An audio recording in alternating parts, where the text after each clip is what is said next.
ఉదయం నుండి జరిగింది తలుచుకుంటుంటే అసలు ఏం జరుగుతుందో అర్థం కావడం లేదు. మన గాయత్రి చిన్నప్పుడు తప్పిపోయింది. మనల్ని ఎంతగానో మానసిక క్షోభకు గురిచేసింది.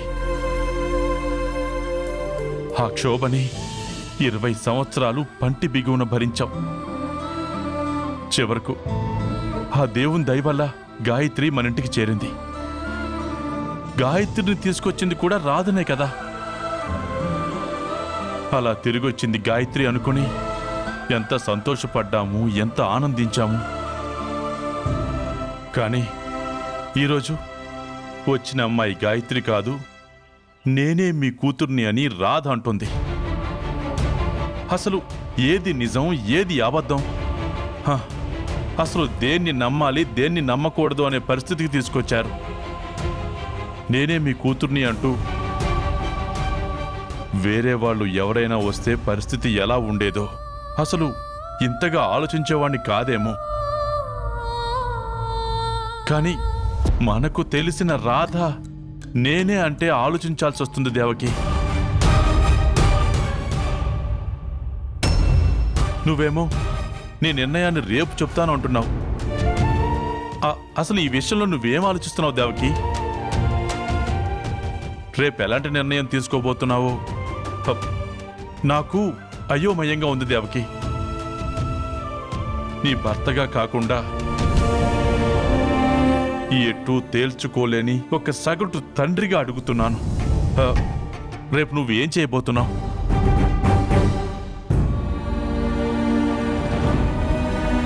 రేపు నేను చేసే పని వల్ల అసలైన గాయత్రి ఎవరో బయట పడిపోతుందండి. రేపు మనం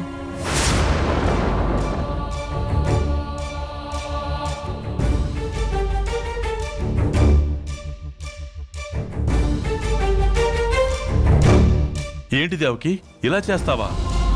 అవునండి, ఇలా చేస్తేనే మన అసలైన కూతురు, ఈ ఇంటి వారసురాలు ఎవరో తెలుస్తుంది. కానీ దేవకి, నేను నిర్ణయం తీసుకున్నానండి. ఇక ఈ నిర్ణయంలో ఎలాంటి మార్పు ఉండదు. నిజమే దేవకి, నువ్వు చెప్పిందే కరెక్ట్. అలా చేస్తేనే ఎవరు నిజమో ఎవరు అబద్ధమో తెలుస్తుంది.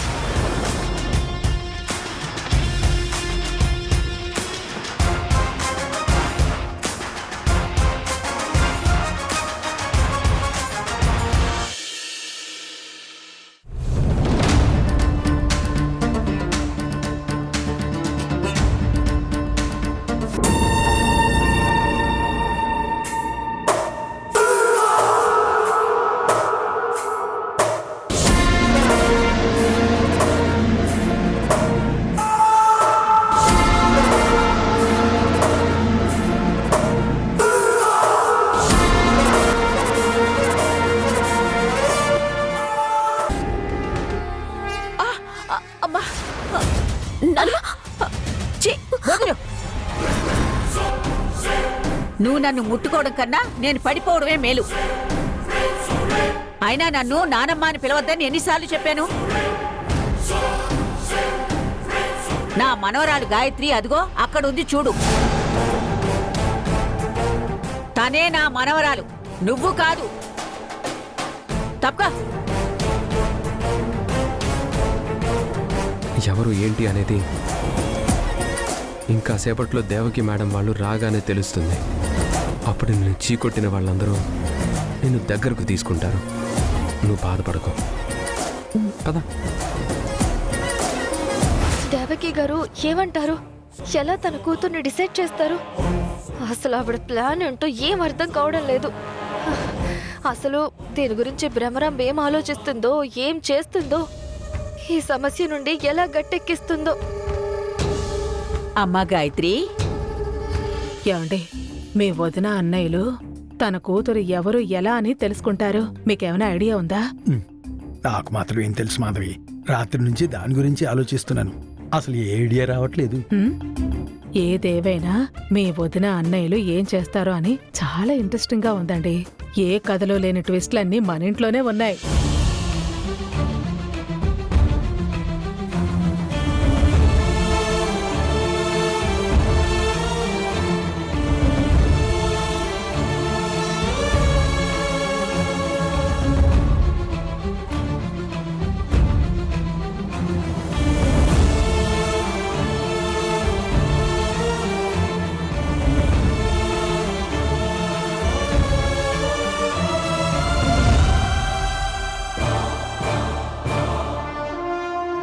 దేవకి, నాకు ఈ అమ్మాయే నా మనవరాలని నమ్మకంగా ఉంది.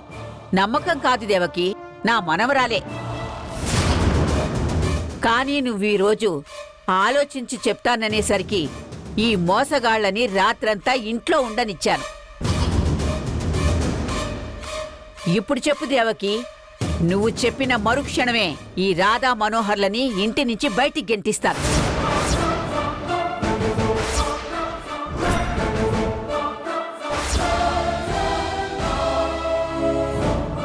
అమ్మా, అన్నిటికీ నోటి మాట పరిష్కారం కాదమ్మా. పెద్దదానివి, నీకు తెలియదేముంది చెప్పు. అందుకే దేవకి ఒక నిర్ణయం తీసుకుంది. నేను అదే అడుగుతున్నాన్రా. దేవకి నిర్ణయం ఏంటి? ఎవరి ఇంటి వారసురాలు? దాన్ని ఎలా కనిపెట్టిందో చెప్తే మోసం చేసిన వాళ్ళని వీధిలోకి విసిరేయచ్చు.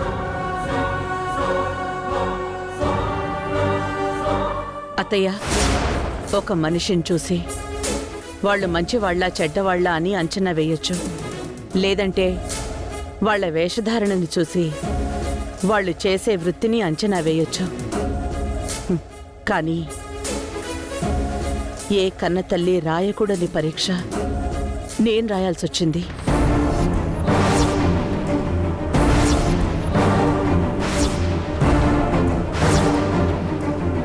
కళ్ళెదురుగా కనిపిస్తున్న ఈ ఇద్దరిలో ఒకరు నా కూతురు అని నా మనసెంతగానో చెప్తోంది. కానీ అందుకు తగిన సాక్ష్యాధారాలు కావాలని మెదడు ఘోషిస్తోంది.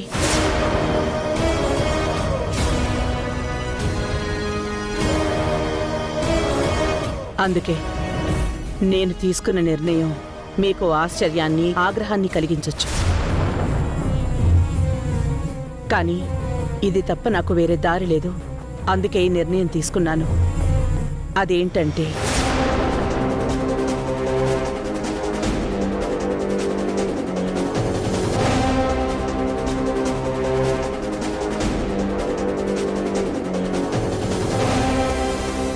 అదేంటంటే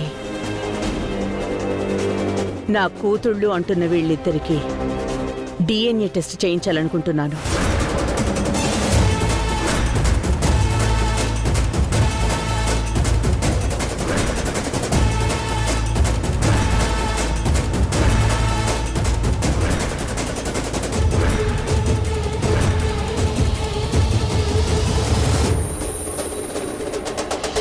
ఏం మాట్లాడుతున్నావు దేవకి? డిఎన్ఏ టెస్ట్ చేయించడం ఏంటి? నీకేమైనా మతిపోయిందా ఏమిటి? ఎదురుగా ఉన్న కన్న కూతుర్ని గుర్తించలేవా? అసలు ఏం జరుగుతుంది ఇంట్లో? నువ్వు మాట్లాడవేంట్రా వాసు? అమ్మా, మేము అన్నీ ఆలోచించే నిర్ణయం తీసుకున్నాం.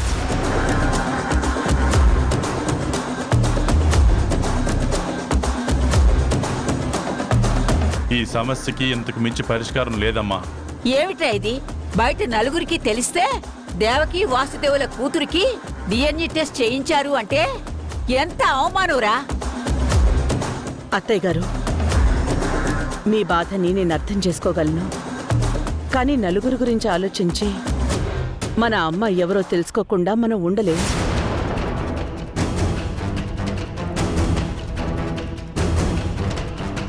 అయినా మీరేం భయపడకండి. ఇప్పటి నుంచి డిఎన్ఏ టెస్ట్ రిపోర్ట్స్ వచ్చేంత వరకు ఈ ఇంటి నుంచి బయటికి ఎవ్వరూ వెళ్ళకూడదు.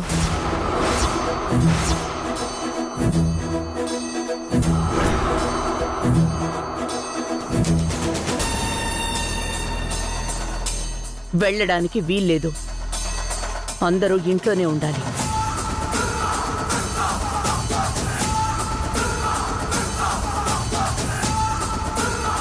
అత్తయ్య గారు, ఇప్పటికీ తనే మన గాయత్రి అని నేను నమ్ముతున్నాను.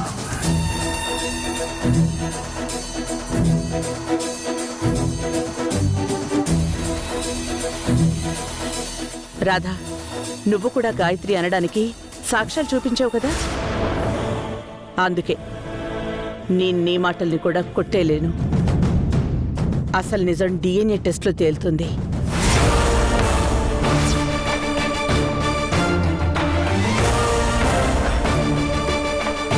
అవును, డిఎన్ఏ టెస్ట్లో అసలు కూతురు రాధా అని తెలుస్తుంది.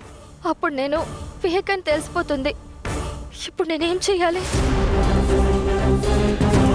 అమ్మా, మీరు తీసుకునే నిర్ణయం వల్ల నేనే మీ కూతున్నన్న నిజం మీకు తెలుస్తుంది. అందుకోసం నేను ఎదురు చూస్తూనే ఉంటాను. యాండి, డాక్టర్ గారికి ఒకసారి కాల్ చేయండి.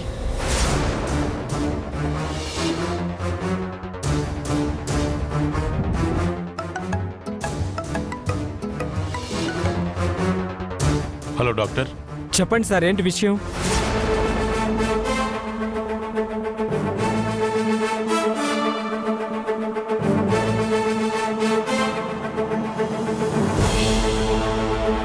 అలాగే మీ కిట్ తీసుకుని త్వరగా వచ్చేసేయండి. మేం వెయిట్ చేస్తూ ఉంటాం. అలాగే సార్, వెంటనే బయలుదేరి వస్తున్నాను. దేవకి, డాక్టర్ గారు బయలుదేరుతున్నారు. గుర్తుంది కదా, ఈ క్షణం నుంచి ఎవ్వరూ బయటికి వెళ్ళడానికి వీల్లేదు.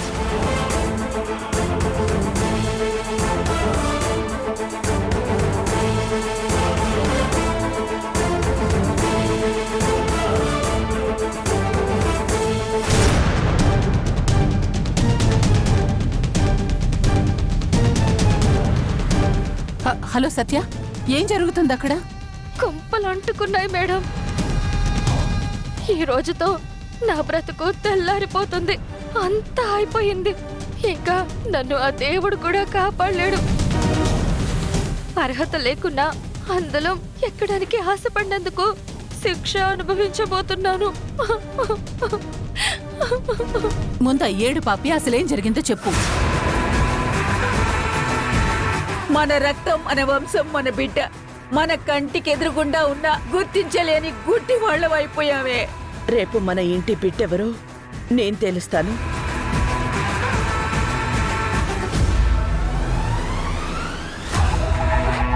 నా కూతుళ్ళు అంటున్న వీళ్ళిద్దరికీ డిఎన్ఏ టెస్ట్ చేయించాలనుకుంటున్నాను.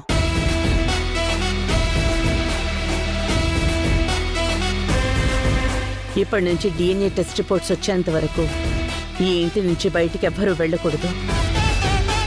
అది జరిగింది మేడం.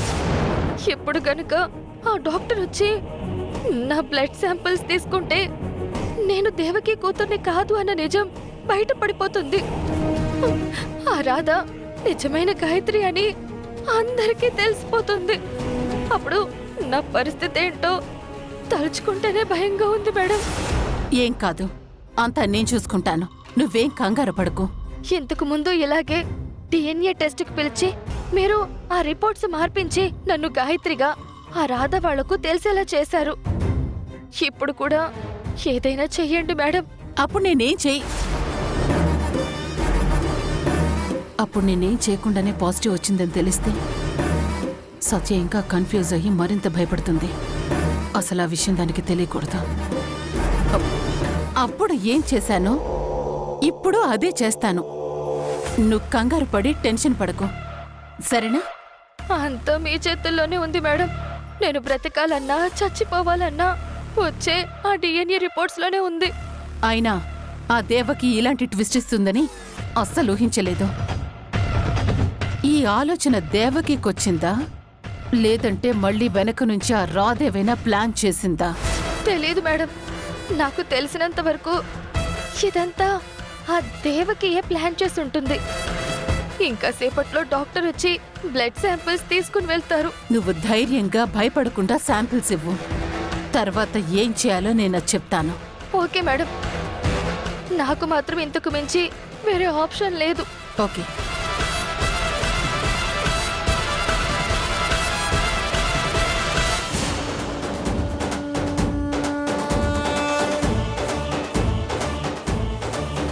భ్రమరాంబ గారు ఏమైనా ప్లాన్ చేశారో లేదో. ఇంకా సేపట్లో డాక్టర్స్ వస్తారు, శాంపిల్స్ తీసుకెళ్తారు.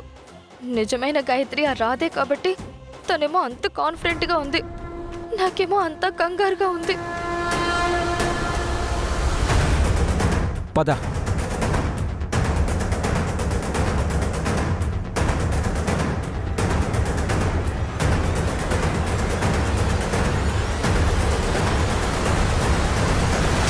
నమస్తే నమస్కారం డాక్టర్. అండి. నమస్కారం. కూర్చోండి.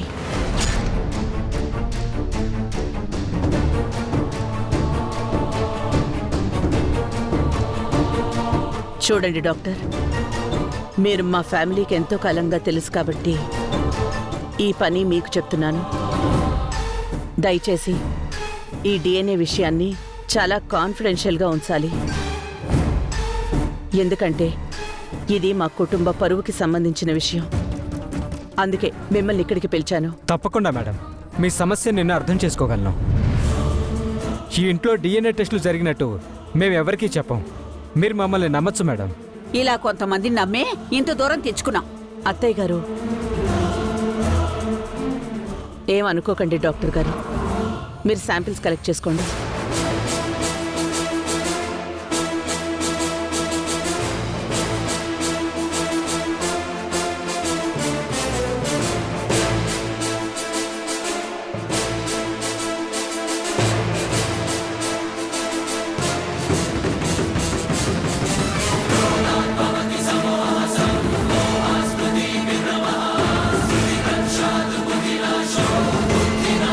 ఇదిగోండి సార్.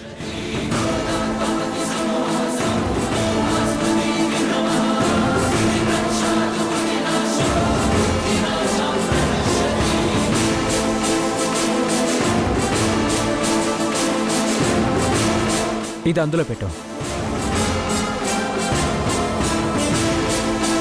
నెక్స్ట్ ఎవరమ్మా? నా శాంపిల్స్ తీసుకోండి డాక్టర్ గారు.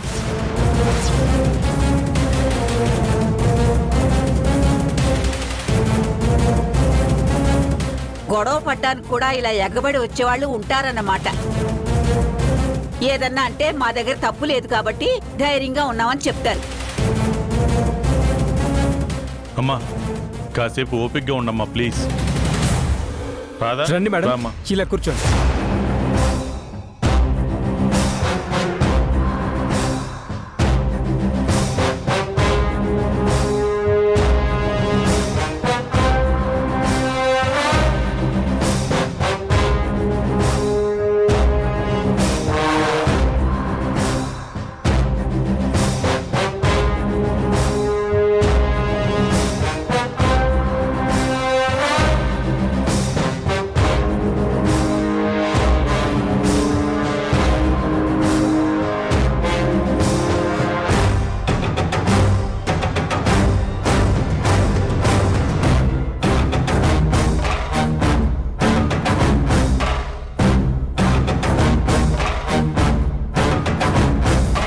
నెక్స్ట్ ఎవరమ్మా? సత్య, ఇలా రా. వచ్చి శాంపిల్స్ ఇవ్వు. గాయత్రి అనే పిలుపు నుండి సత్య వరకు వచ్చిందంటే నెక్స్ట్ నా బ్రతుకంతా రోడ్డు పాలే. ఏంటి దేవకి ఇది? ఎవరో అనుమానించారని కన్న కూతుర్ని గాయత్రి అని కాకుండా సత్య అని పిలుస్తున్నావేంటి? గాయత్రి, రామ్మా, వెళ్ళి శాంపిల్స్ ఇవ్వు. వాటితో అందరి నోళ్లు మూతపడాలి. నువ్వు వెళ్ళమ్మా.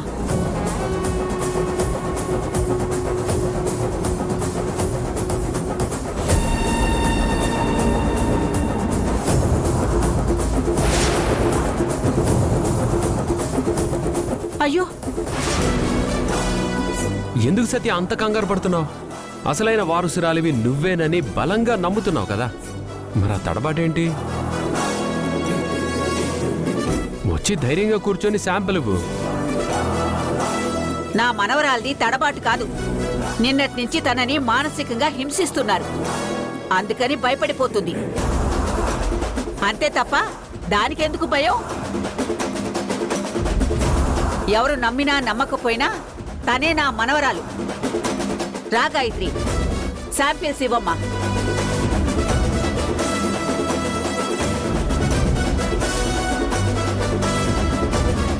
అయిపోయింది, అంతా అయిపోయింది. ఇప్పుడు శాంపిల్స్ వెళ్తాయి, రేపు రిపోర్ట్స్ వస్తాయి.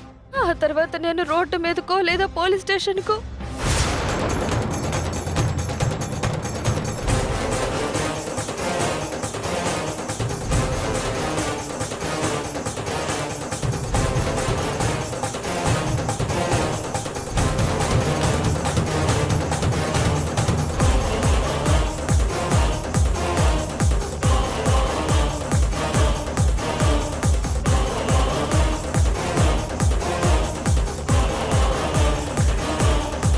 గాయత్రి అని పేరు రాసుకో. Okay doctor.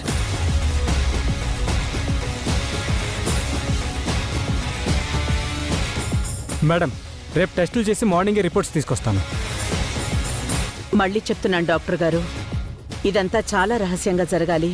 తప్పకుండా మేడం. వస్తాను సార్.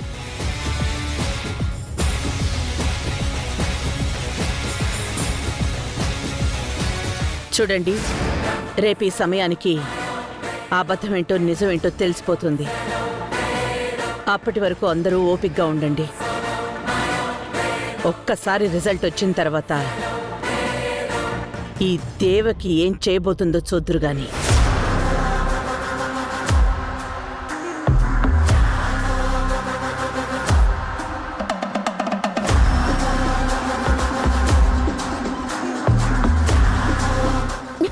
అక్క జాగ్రత్త, జాగ్రత్త అక్క, చూసుకో.